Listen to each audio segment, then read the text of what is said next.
Post ఆఫీసుల్లో UPI చెల్లింపులు. August నుంచి కొత్త విధానం అమలు.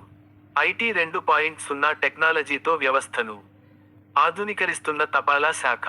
మైసూరు, బాగల్కోట్లో పైలట్ ప్రాజెక్టు విజయవంతం. దేశవ్యాప్తంగా పోస్టాఫీసుల్లో డిజిటల్ లావాదేవీలకు మార్గం సుగమం అవుతోంది. 2025 ఆగస్టు నాటికి దేశంలోని అన్ని తపాలా కార్యాలయాల్లో యూపీఐ, యూనిఫైడ్ పేమెంట్ ఇంటర్ఫేస్ ఆధారిత చెల్లింపులను ప్రవేశపెట్టేందుకు తపాలా శాఖ సన్నాహాలు చేస్తోంది.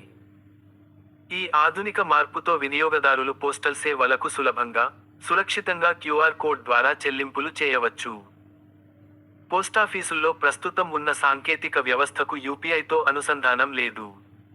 ఈ సమస్యను అధిగమించేందుకు తపాలా శాఖ తమ ఇన్ఫర్మేషన్ టెక్నాలజీ ఐటీ వ్యవస్థను ఐటీ 2.0 పేరుతో ఆధునీకరిస్తోంది. ఈ కొత్త సాంకేతికత ద్వారా ప్రతి లావాదేవీకి ప్రత్యేకంగా ఒక డైనమిక్ క్యూఆర్ కోడ్ జనరేట్ అవుతుంది.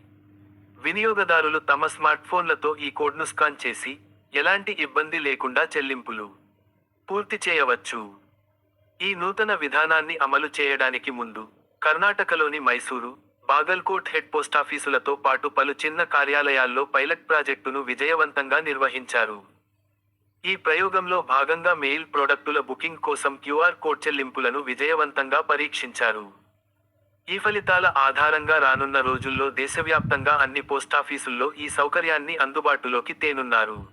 గతంలో స్టాటిక్ క్యూఆర్ కోడ్లను ఉపయోగించి డిజిటల్ చెల్లింపులను ప్రోత్సహించేందుకు తపాలా శాఖ ప్రయత్నించింది. అయితే, సాంకేతిక సమస్యలు తలెత్తడం, వినియోగదారుల నుంచి అధిక సంఖ్యలో ఫిర్యాదులు రావడంతో ఆ ప్రయత్నాన్ని విరమించుకున్నారు. పాత అనుభవాల నుంచి పాఠాలు నేర్చుకున్న శాఖ, ఇప్పుడు మరింత సురక్షితమైన, నమ్మకమైన డైనమిక్ క్యూఆర్ కోడ్ విధానాన్ని ఎంచుకుంది. ప్రతి లావాదేవీకి కొత్త కోడ్ జనరేట్ అవ్వడం వల్ల మోసాలకు ఆస్కారం చాలా తక్కువగా ఉంటుంది.